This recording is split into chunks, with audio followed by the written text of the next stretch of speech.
je vous dirai sans embâche. Welcome, le professeur Abba Oyono dans le groupe de Douala. C'est avec beaucoup de plaisir qu'on te reçoit. Allez, dis-nous. Que je ne suis pas l'auteur direct de l'idée du groupe de Douala. J'ai simplement été associé à cette opération de salut public, d'éducation à la citoyenneté d'un peuple à la peine, en cette période cruciale d'une échéance électorale qui devra normalement impacter nos vies. Et dans cet appel à l'élan politique, fait par l'un des leaders de l'opposition, certainement adossé sur le fait que ma société de membres de la société civile d'une visibilité certaine, compte tenu de mes positions contre ce pouvoir mortifère qui dure et perdure, a fait en sorte qu'on vienne à moi. C'est justement la raison pour laquelle je peux me considérer comme un participant direct qui apporte une pierre à l'édification de ce pays, dont la gouvernance boiteuse appelle à un changement véritable. Les gars, qu'est-ce que l'arrivée du professeur Abba Oyono pourrait changer dans le groupe de Douala? Parce que là, si le groupe de Douala remplace Elimbi Lobé par Abba Oyono, ça veut dire que ce groupe a des ambitions d'aller très loin. Pendant ce temps, est-ce qu'on ne peut pas commencer à croire que Nietzsche voulait tout simplement se positionner avec le MLC? Parce que nous sommes en quelques mois de l'élection présidentielle et on n'a pas beaucoup vu sur le plan de mobilisation, de travail de l'APC. On ne veut pas cracher sur des initiatives ici et là, les prises de position, les défenses à l'endroit du MLC, mais c'est en quelque sorte, ce n'était pas une stratégie marketing. De toute façon, réfléchir comme ça ne veut pas dire, ne veut pas minimiser le travail des uns des autres. Loin de là. Mais c'est pour épouser définitivement la nature de la politique. C'est-à-dire une activité que les gens ne visent que leurs intérêts au départ. Loin de l'image populaire qui pense avoir les anges. Il n'y a pas d'anges dans cette arène-là. Ce sont des individus qui mettent d'abord leur calcul.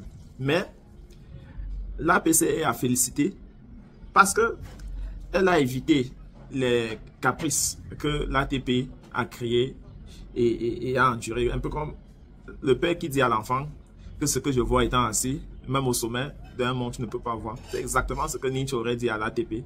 Et que chemin faisant, l'ATP s'est retrouvé face à face avec ce que Nietzsche avait prédit. Mais aujourd'hui, le groupe de Douala vient pratiquement travailler pour la candidature unique de l'opposition.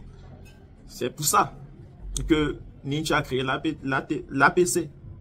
Et à la seule différence que Nietzsche a aussitôt présenté Kamto comme le seul candidat concurrent. Et si l'ATP ne voyait pas de cet œil-là, c'est également une autre réalité politique que on peut comme ça tromper la vigilance du peuple. Et voilà, même si on sait celui qui mouille le maillot, on se dit, ben tiens, dans le terrain politique, il y a des manœuvres qui peuvent faire en sorte que on gagne l'élection à la place de celui qui prépare l'élection. Tout comme un élève peut apprendre pendant toute l'année et que voilà, le jour de l'examen, il soit malade ou alors il ait des perturbations qui font en sorte que d'autres qui faisaient comme lui, qui faisaient semblant d'apprendre comme lui, voilà, prennent sa place. Ce sont des sujets à polémique. Il ne faut pas avoir peur de ces polémiques-là, parce que c'est à partir des polémiques que jaillit la vérité. Et la vie est faite ainsi. Il faut affronter les ondes difficiles, compliquées, pour permettre que la vérité jaillit. Alors, je m'en vais maintenant vous inviter à suivre les organisateurs. D'abord, Sambaka, et par la suite, Anissa Ekan. Écoutez-les. Ben, je dois dire que, avant de parler des autres candidats et des candidats, nous devons parler d'abord du peuple. Parce qu'en fait, ce que nous faisons, c'est la manifestation de la volonté du peuple qui date depuis 30 ans. Et le peuple sait très bien que nous ne sommes pas dans une démocratie intégrale et les candidats doivent prendre conscience qu'ils ne doivent être en aucun cas responsables de l'émiettement des voix des Camerounais. Les Camerounais ont besoin de changement et ma foi, cette mouvance naît du fait que nous avons constaté que les partis politiques et les leaders des partis politiques sont dans une espèce de nébuleuse où ils pensent que tout a déjà été fait et qu'on va dans des élections transparentes et autres. Or, il faut atteindre la masse critique, il faut évacuer tous les obstacles et cela ne peut se faire que d'abord dans l'unité d'action et c'est ce que le peuple attend et c'est ce que nous revendiquons. Vous comprendrez que dans tous les pays du monde, les partis politiques ont en principe des rapports conflictuels. Mais maintenant que nous sommes en train de rechercher le changement de paradigme que le peuple attend depuis plus de 30 ans, il est question qu'on taise les égos surdimensionnés, les égos des uns et des autres, et que seul le peuple soit celui qui donne la direction. Il a attendu pendant 30 ans, je pense que 2025 c'est une opportunité pour le peuple d'obtenir ce qu'ils veulent. Les partis politiques doivent être conscients de cela, les différents candidats doivent être conscients de cela, et c'est ce qui nous anime et nous allons continuer à faire notre travail. Le bilan est très très positif, je peux le dire en ce moment, parce que nous sommes sollicités de partout, et que ce soit à l'intérieur ou à l'extérieur du Cameroun, que ce soit dans nos villages, le message commence à passer et je pense que ce sera le message qui va réconforter, qui va faire fuir l'abstention et qui va mobiliser les Camerounais afin qu'ils obtiennent ce qu'ils attendent depuis longtemps. Mais le travail continue. Tant qu'on n'est pas arrivé à l'objectif poursuivi, à savoir imposer une candidature forte et consensuelle, nous sommes obligés de continuer. On l'a dit tout à l'heure, la victoire est possible pour ceux qui entreprennent, mais la défaite est automatique pour ceux qui ne font rien. Voilà. Il y a encore beaucoup de travail, puisque le pays est grand, les intérêts sont grands, les groupes de pression sont multiples, et donc on a beaucoup de chemin à parcourir pour arriver à l'objectif poursuivi.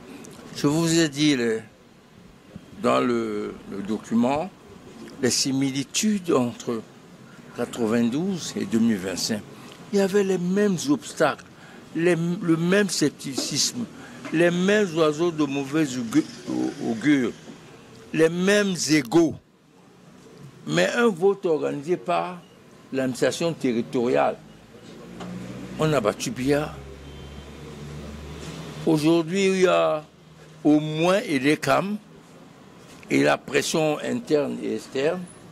Comment ne pas y parvenir?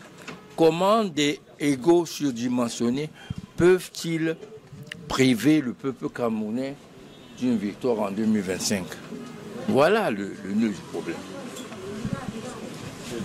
Je vous dirai sans embâche que je ne suis pas l'auteur direct de l'idée du groupe de Douala. J'ai simplement été associé à cette opération de salut public, d'éducation à la citoyenneté d'un peuple à la peine, en cette période cruciale d'une échéance électorale qui devra normalement impacter nos vies. Et dans cet appel à l'élan politique, fait par l'un des leaders de l'opposition, certainement adossé sur le fait que ma société de membres de la société civile d'une visibilité certaine, compte tenu de mes positions contre ce pouvoir mortifère qui dure et perdure, a fait en sorte qu'on vienne à moi. C'est justement la raison pour laquelle je peux me considérer comme un participant direct qui apporte une pierre à l'édification de ce pays, dont la gouvernance boiteuse appelle à un changement véritable. J'espère, et j'aime toujours lire vos commentaires. D'ici à un autre numéro, prenez soin de vous. Quoi qu'il arrive, gardez le sourire et bien le bonjour.